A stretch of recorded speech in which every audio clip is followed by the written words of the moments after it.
ईमानदारी का इनाम। किसी गांव में कालू नाम का एक किसान रहता था। स्वभाव से वह बहुत ही अच्छा था। उसका एक खेत था जो बहुत छोटा था, जिस कारण उसके बड़े परिवार की गुजर बसर बहुत मुश्किल से हो पाती थी। कालू अपने खेत में बहुत मन लगाकर काम करता, लेकिन खेत छोटा होने के कारण काम कुछ ही घंटों में खत्म हो जाता। उसके बाद वह खाली रहता। काम के बाद का खाली समय कालू को बिताना भारी पड़ता। इसलिए उसने एक दिन सोचा कि क्यों न इस खाली समय में मैं गांव के ही सेठ जी के खेत पर मजदूरी कर ली जाए। इससे घर में पैसे की कमी दूर हो जाएगी। गांव के सेठ जी बड़े भले इंसान थे। कालू जब उनसे काम मांगने गया तो सेठ जी ने कहा, तुम्हें मेरे खेत पर मजदूरी करने की कोई जरूरत नहीं। आज से मैं पूरे खेत की जिम्मेदारी तुमको देता हूँ।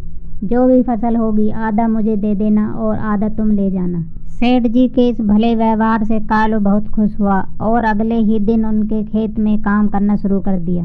वह प्रतिदिन सुबह सबसे पहले अपने खेत का काम खत्म करता और फिर सेठ जी के खेत में काम करने चला जाता था। एक दिन दोपहर को जब कालू सेठ जी के खेत में हल चला रहा था, उसी वक्त उसका पैर किसी सख्त चीज से टकराया।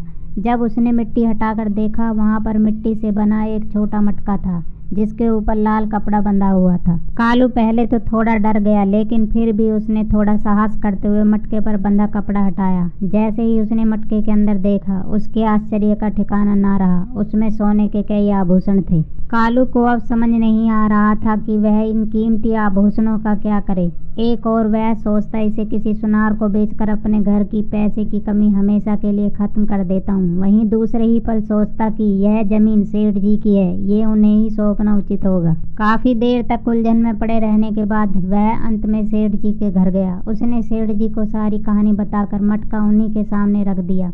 मिट्टी का वह मटका देखकर सेठ जी उसे पहचान गए और बोले, ये मेरी दादी के आभूषण हैं। मैं कई वर्षों से इसे खोजने की कोशिश कर रहा था। मुझे पता नहीं था कि ये कहाँ गड़े हुए हैं।